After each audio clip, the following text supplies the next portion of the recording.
Most காமனாக இளைஞர்களுக்கு இப்போ இருக்கக்கூடிய ஒரு பிரச்சனை ஃபேட்டி லிவர் தான். இந்த ஃபேட்டி லிவரை வந்து சிறந்த முறையில் சயின்டிஃபிக்கலி ப்ரூவனான மெடிசின்ஸ் யூஸ் பண்ணி ரிவர்ஸ் பண்ணிக்கணும் அப்படின்னு நீங்கள் நினச்சிங்கன்னா இந்த வீடியோ உங்களுக்கானது தான். பிள்ளைய கையில் வச்சிருக்கனால தப்பாக எடுத்துக்காதீங்க. கீழே விட்டா அழுறா, அதனால தான் கையில் வச்சுட்டு இருக்கிறேன். சரி, இப்போ வீடியோ ஃபுல்லாக பார்க்கலாம். காடஸ் மேரியானஸ் என்ற பவர்ஃபுல்லான விதையிலிருந்து எடுக்கக்கூடிய ஹோமியோபதிக் மெடிசன். இது மல்டிபிள் ஸ்டடீஸ்ல ALT alanine amino transferase and AST aspartate amino transferase இந்த ரெண்டு என்சியூம்ஸும் நல்ல விதத்தில் ரெடியூஸ் பண்றதுக்கு இந்த மெடிசின்ஸ் உதவி செய்து இது ரிசர்ச் ப்ரூவ்ட். இந்த ரெண்டு என்சியூமும் லிவர் டேமேஜா இருக்கும்போது, அதிகப்படியான கொலஸ்ட்ரால்னாலேயோ அதிகப்படியான ஃபேட்னால லிவர் டேமேஜ் ஆகும்போது, ஆல்கஹால்னால லிவர் டேமேஜ் ஆகும்போது, பல நேரங்கள்ல ஏதோ ஒரு வகையில ஹெப்படைட்டிஸ் உருவாகும் போது இந்த மெடிசின்ஸ் எடுக்கிறதுனால இந்த ரெண்டு என்சியூம்ஸையும் ரெடியூஸ் பண்ணி லிவர் மேல இருக்கிற இன்ஃப்ளமேஷன்ஸ் அண்ட் வீக்கத்தை ரெடியூஸ் பண்றதுக்கு உதவி செய்து இந்த மெடிசின் எப்படி எடுக்கிறாங்க, இது எப்படி வேலை செய்யுது அப்படின்றத இந்த வீடியோ ஃபுல்லா நம்ம பார்க்கலாம். காடஸ் மேரியானஸ் இதோட common name milk thistle. European traditional மெடிசின்ஸ்ல கிட்டத்தட்ட 2000 வருடங்களுக்கு முன்னாடியே வந்து பயன்படுத்தி வராங்க. 19ஆம் நூற்றாண்டுக்கு பிறகு ஹோமியோபதியில ரொம்ப பவர்ஃபுல்லா அறியப்பட்ட ஒரு மெடிசின் இது. இதோட சீட்ஸ் தான் மெடிசினல் ப்ராப்பர்ட்டி இருக்கக்கூடியது. இது லிவர்ல வந்து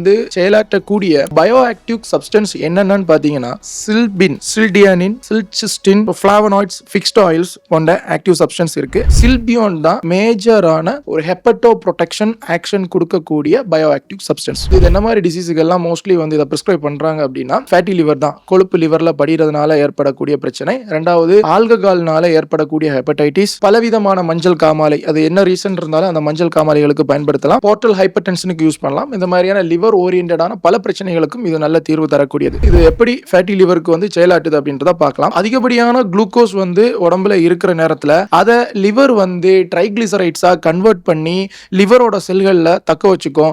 இது அதிகமா படிய படிய படிய கொஞ்சம் கொஞ்சமா லிவர் டேமேஜ் ஆகும். அந்த ஃபேட்டும் ஹெப்படோசைட்ஸும் சேர்ந்து டேமேஜ் ஆகி ஒரு கட்டத்தில் வந்து ஃபைப்ரோசிஸ், சிரோசிஸ் ஆகி லிவர் ஃபெயிலியர், லிவர் கேன்சர் வரைக்கும் கொண்டு போய் விடுறதுக்கு வாய்ப்பு இருக்கு. ஸ்டேஜ் 1, 2, 3 வரைக்கும் கூட நம்ம ரொம்ப கொண்டு வரதுக்கு இந்த மெடிசன் நல்ல விதத்தில் செயலாட்டும். ஃபேட்டி லிவர் இருக்கிறவங்க இந்த மெடிசின்ஸை எடுக்கும்போது ஆக்சிடேட்டிவ் ஸ்ட்ரெஸ்ஸை வந்து ரெடியூஸ் பண்ணுது ஹெப்படோசைட்ஸ்ல. இது வந்து குளுட்டோத்தியோனை வந்து இன்க்ரீஸ் பண்ணுது. மைட்டோகாண்ட்ரியல் ஃபங்க்ஷன்ஸை வந்து இம்ப்ரூவ் பண்ணுது. டாக்ஸின்ஸோட என்ட்ரி லிவர் செல்ஸுக்குள்ள போறதை பிரிவென்ட் பண்ணுது. ஃபாஸ்டிங் குளுக்கோஸை ரெடியூஸ் பண்ணுது. ஹோமோ ஐஆரை இம்ப்ரூவ் பண்ணுது. ஆன்டி ஃபைப்ரோட்டிக் ஆக்ஷன் இருக்கு. இந்த மாதிரி பல ஃபங்க்ஷன்ஸை வந்து அது கோரிலேட் பண்றதுனால தான் இந்த லிவர் என்சியூம்ஸையும் லிவர்ல ஏற்படுகிற இன்ஃப்ளமேஷனை ரெடியூஸ் பண்ணுது. ஃபேட் அக்குமுலேஷன்ஸை வந்து படிப்படியாக வந்து ரெடியூஸ் பண்ணி லிவரை வந்து தற்காத்துக்கிறதுக்கு உதவி செய்யுது. இதை தாண்டியும் லைஃப் ஸ்டைல் சேஞ்சஸும் நம்ம சேர்த்து பண்ணணும். அதுவும் பண்ணும்போது டெஃபினட்டா இந்த ஃபேட்டி லிவர் பிரச்சனையில இருந்து நம்ம வெளிவரதுக்கு முடியும். என்னோட கன்சல்டிங் உங்களுக்கு தேவைன்னா www.drkrishnaiah.com உள்ளாடி வாங்க. நீட் ஹெல்ப்புக்குள்ளாடி கன்சல்டிங் வாங்க. நன்றி.